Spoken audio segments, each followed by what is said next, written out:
Welcome to the summer reading program for the Burke County Public Libraries, our Read Squared crash course. So in this video, I'm going to go over what registration looks like, what tracking looks like, how to update your account, depending on the program you're in, whether you need to choose a team, how to view your prizes, and if you've got one, how to redeem those, and what that looks like. So we're going to start. If you have never participated in the summer reading program with us before or done it with READSquared, you're going to go over here to register. So when you register, you can choose if you are just registering yourself or if a whole family is registering. So if you are the parent and you are registering your kids and linking them all with you, that's a great option. So I'm going to show you what that looks like. Registering yourself looks exactly the same. So we're going to choose myself and other readers. So we're going to do as the adult first, and I'm going to say I am over the age of 19, and I am going to be doing True Crime Mayhem at your library because I am an adult. So start with my first name here, last name, and my email. And I am located at the Morganton Library. I'm going to give myself a username, type in a password, something easy that I can remember, so when I need to get rid of my account, I totally can. And then it's going to ask me to go ahead and register my next reader. So my next reader, I'm going to say they are a teenager. We're going to say they are 14. And they're going to be, this year, is the Diabolical Deceptions at your library for the teenagers, for rising middle and high school students. So for this one, I'm going to register my oldest dog, because he's a good boy and he would absolutely be all over the Diabolical Deceptions. So you will notice that each program requires a few different metrics and a few different information pieces. That's just for each program statistics and how they are tracking that. I'm going to say that Riggins is in 10th grade, and he is absolutely on Team Interrogators. So you have the option, if you have a teen or a kid and they have their own device, you can give them their own username and password. If they're not going to be accessing their account or tracking themselves, then you don't have to worry about it. But if they are going to be tracking themselves, it's a good idea to go ahead and give them a username and password. Reagan doesn't have thumbs, so I'm not going to give him a username or password. For the last reader, and we're going to say that Wilson is 7. I think he actually might be. And he is a part of the Children's Tales and Tales. So we're going to go ahead and get him registered. He shares, so you'll notice this doesn't have an asterisk. It's not required for him. He is in Morganton. That's where I'm at right now. It's going to ask you, do you want some book recommendations? That is completely up to you. I would prefer not to have them in my inbox right now. And then I say I'm done adding readers.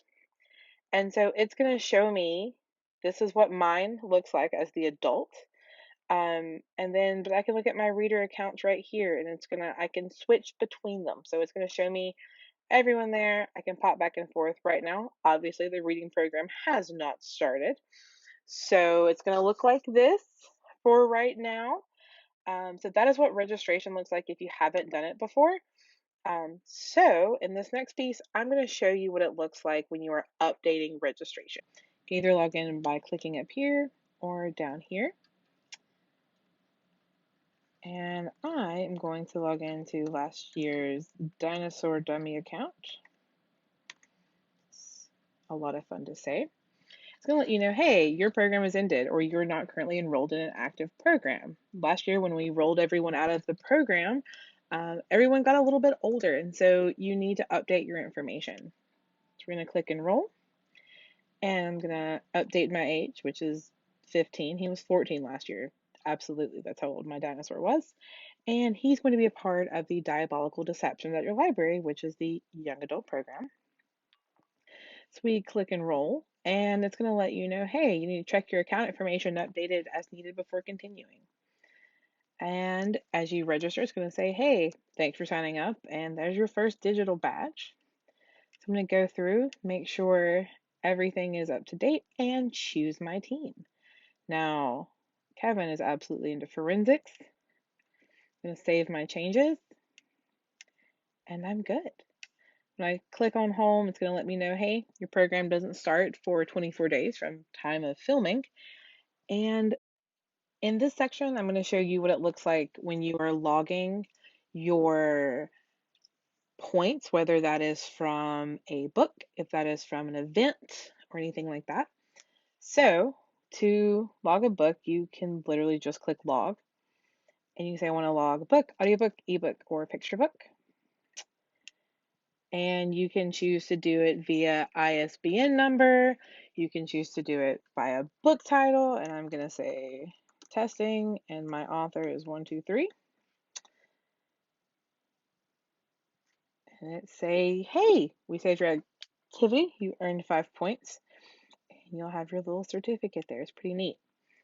Your event code. So when you go to a program, if you are in a program or in one of if you're in one of the programs that you get points for going to things, click that event code. And if you find one, you enter it there. These are case sensitive, so you want to make sure that you do that. And you see it starts tallying your points. And then the last thing you can always check is your badges. And I have one badge here because I registered, which is pretty neat. For in young adult, for however many books you read, you start leveling up and your name goes in for a drawing. And if you want to see if you have won a prize or you think you won a prize or you're not sure, you can check on your account. Here on the home page, you can go over here to logging and click on history. And then when it brings you to this page, there is a button here that says prizes. If you click on that, it will let you know these are the prizes that you have won and whether or not it has been picked up. If you have not picked it up, it will let you know and you will get a notification depending on how you have your notifications set up. It can either send you a text message or an email, or it will pop up on your app. Any of those things can happen. That is up to you and whatever you chose with your contact preferences. But that is how you see if you won a prize. If you ever have questions about anything you may have won, you think, hey, I think I won something, but it says I picked it up and I don't think I did, go ahead and call your local library. Let us know and we'll be happy to look it up, see what's going on. We're always happy to help you. I know that sometimes READSquared and technology in general can be a little intimidating, so we are here to help. Always reach out and enjoy your summer reading program.